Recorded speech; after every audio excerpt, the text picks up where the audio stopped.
Hello and welcome back to simple chart analysis.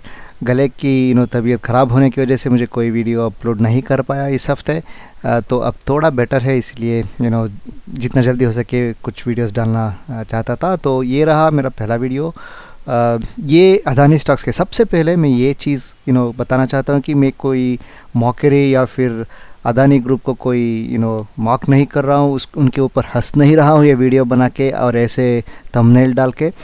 ये actually fact है, ये आपको भी पता है कि काफ़ी सारे स्टॉक्स में अप टू 75% वो गिर चुका है टॉप से। तो इसीलिए ये फैक्ट भी है और मैं इसको किसी भी तरह से उनको नीचा दिखाने की इस तरह की कोई कोशिश नहीं कर रहा हूँ। सबसे पहली बात तो ठीक है। तो हम चलते हैं कि क्या हो रहा है, रीसेंट डेवलपमेंट्स क्या हुआ इसके बारे में भी हम थोड़ा बताते हैं।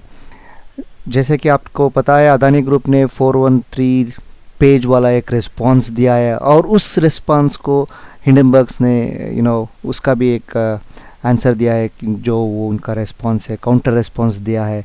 और वो बता रहे हैं कि आउट ऑफ 88 क्वेश्चंस सिर्फ 62 क्वेश्चंस ऐसे ही पड़ा है और बाकी का जो आंसर किया है उस पे भी कुछ ठीक से या फिर उन्होंने अग्री किया है कुछ चीज़ों पे या फिर कुछ क्लियरली कुछ बताया नहीं है, इस तरह का एलिगेशन है। और जो देना था मेरे ख्याल से अदानी ग्रुप वालों से जो स्टेटमेंट आना था, जो भी उनका रिपोर्ट आना था वो आ गया मेरे ख्याल से। और दूसरी बात, उन्होंने तो एफपी वो भी कैंसिल कर दिया जो ऑफ़र किया था। तो उसकी वो आप कह सकते हैं कि एक मिक्स्ड रिएक्शन है, क्योंकि वो कह रहे हैं कि मॉरली अनएथिकल होगा अगर उस एफपीओ को ऐसे ही कंटिन्यू करे जबकि उनका स्टॉक्स इतना गिर रहा है। तो इन्वेस्टर्स को ऑब्वियसली लॉस होना शुरू हो जाएगा जब भी जहाँ से वो लिए थे। तो इस वजह से वो बोल रहे हैं कि वो वापस लेना पड़ा। लेकिन कुछ चीज़ें ऐसे है ना, तो वो ओवर सब्सक्राइब भी नहीं था इतना जितना नॉर्मल टाइम पे, उतना ओवर सब्सक्रिप्शन जो होता है 2.5 टाइम्स 3 टाइम्स 3x 4x इस तरह का, उस पर हुआ नहीं था। सिर्फ 1.2% ऐसा कुछ हुआ था, वो भी लास्ट मिनट में हुआ था। और काफ़ी रिटेल इन्वेस्टर्स तो पार्टिसिपेट नहीं किए थे, जैसे न्यूज़ में आप देख रहे होंगे। तो मुझे नहीं पता वो कितना सच है कि कितना झूठ है, कि ये पहले से प्लानिंग था कि एफपीओ को ना वापस लेने वाले हैं, इसलिए कुछ इन्वेस्टर्स ऐसे बड़े इन्वेस्टर्स जो है वो इन्वेस्ट किए थे। ये मुझे नहीं पता, ठीक है, वो सिर्फ स्पेकुलेशन हो सकता है। लेकिन मैं सिर्फ उस बेसिस पे अच्छा इस बंदे ने मॉरली एक एथिकल स्टैंस लिया है और इसकी वजह से मुझे बाई करना है, इस तरह का तो मैं बिल्कुल नहीं देखने वाला हूँ, क्योंकि ये प्योरली बिजनेस है। तो मैं उसको थोड़ा as a trader, as a buyer, as an investor मैं उसको थोड़ा स्केप्टिकल ही देखूंगा। ये सिर्फ पर्सनल ओपिनियन है, तो मुझे ऑब्वियसली कुछ पता नहीं बिहाइंड द सीन्स क्या हुआ है क्या नहीं हुआ है।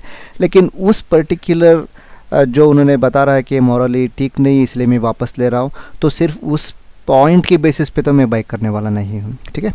और दूसरा और तीसरा पॉइंट्स ये है कि जो ये रिपोर्ट आने के बाद जितना गिर रहा था उसके बाद का डेवलपमेंट्स, जो मेजर डेवलपमेंट्स है ना, वो है कि बेसिकली क्रेडिट स्विस करके एक कंपनी है जो रेटिंग देती है काफ़ी सारे कंपनीज़ को। वो अदानी ग्रुप को भी देते हैं, अदानी स्टॉक्स कंपनीज़ का भी देता है।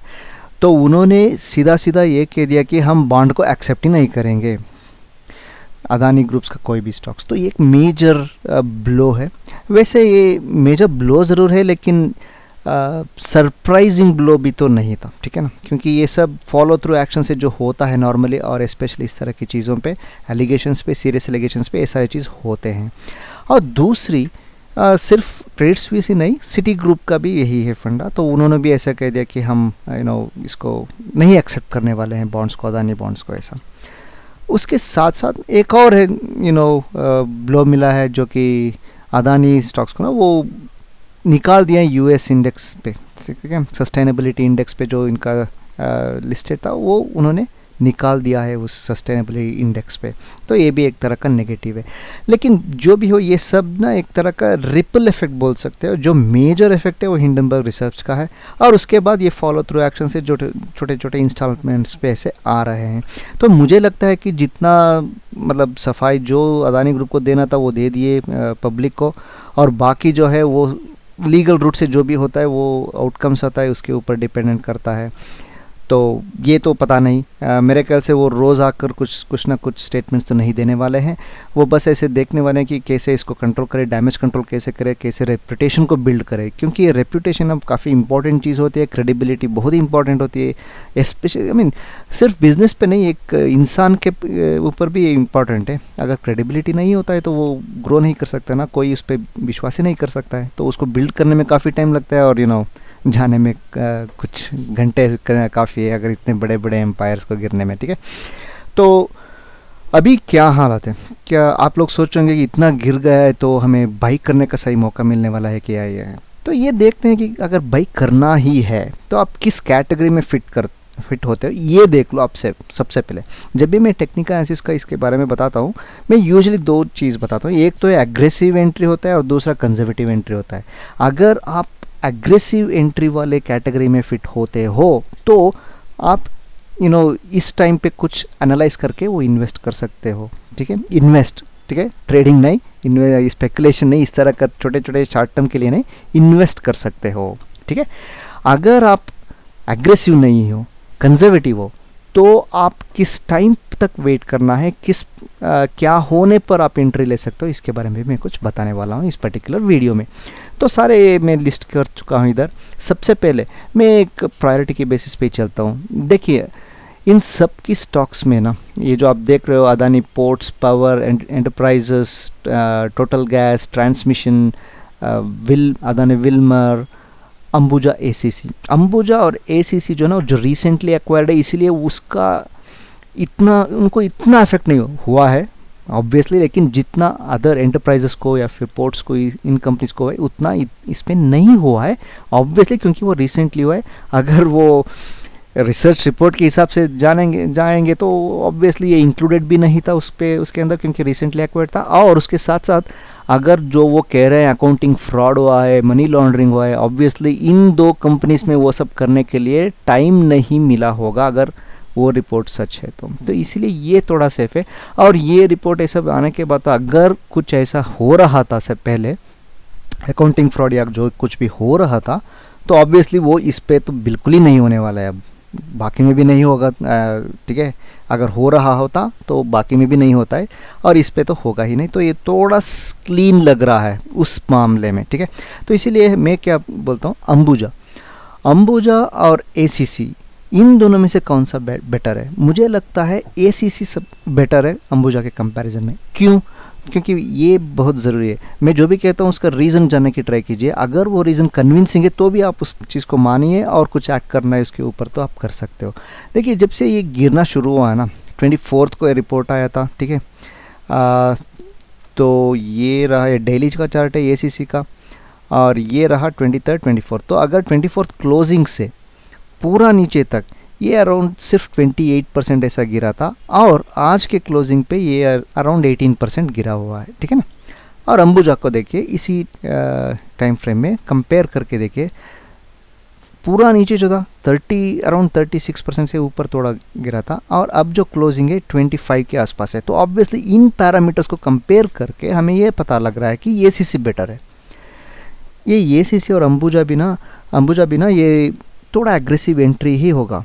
आपको लग रहा होगा कि ये दोनों अलग है और इनको कुछ इम्पैक्ट नहीं होने वाला है, ये सब नहीं, मैं ये नहीं कह रहा हूँ, क्योंकि अदानी ग्रुप का ये दो कंपनीज एक्वायर करने का रीज़न आप समझिए। सबसे पहले इनका जो पोर्ट्स है और कंस्ट्रक्शन से इंफ्रा है, इनमें से सीमेंट का बहुत यूज़ होता है, ठीक है ना।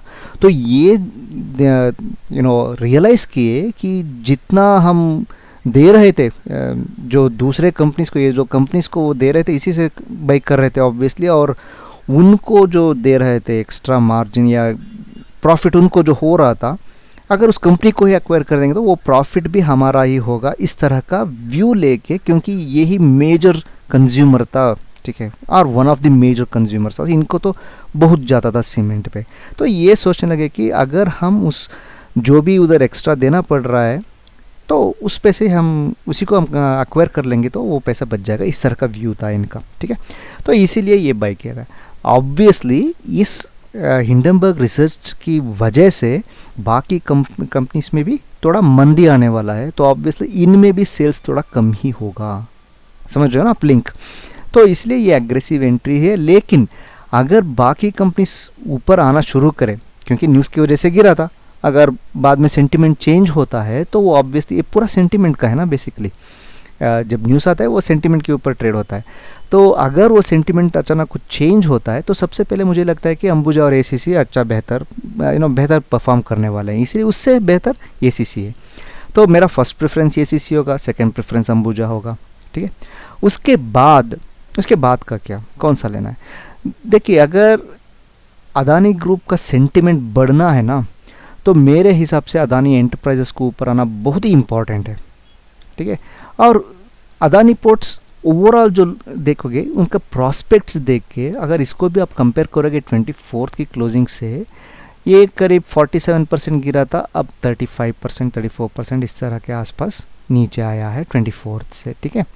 तो अगर आप इसको देखोगे एंटरप्राइजेस को, ये करीब 70% के नीचे आया था, अब ये 53% है। तो इसमें क्या होता है, मैं first ACC, next Ambuja preference होगा, उसके बाद अदानी पोर्ट्स होगा, उसके बाद अदानी एंटरप्राइजेस होगा, ठीक है।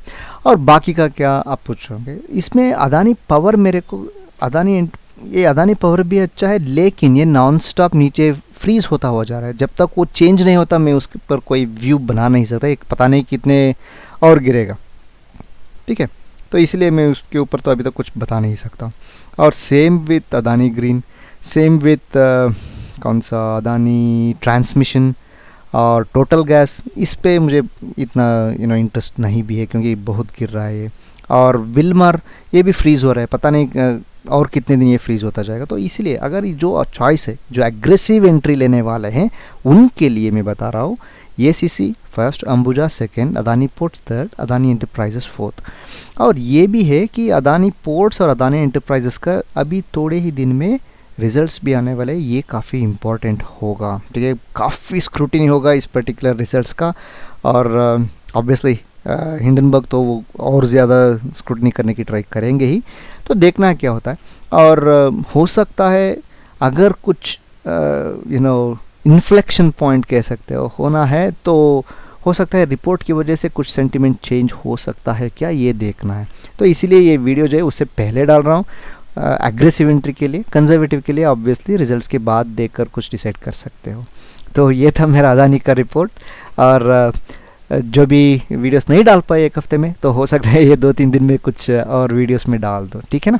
तो मिलते हैं हम अगले वीडियो में। अगर पसंद आए तो लाइक कीजिए, शेयर कीजिए एंड सब्सक्राइब भी कीजिए अभी तक नहीं किए तो। मिलते हैं हम अगले वीडियो में। Thank you.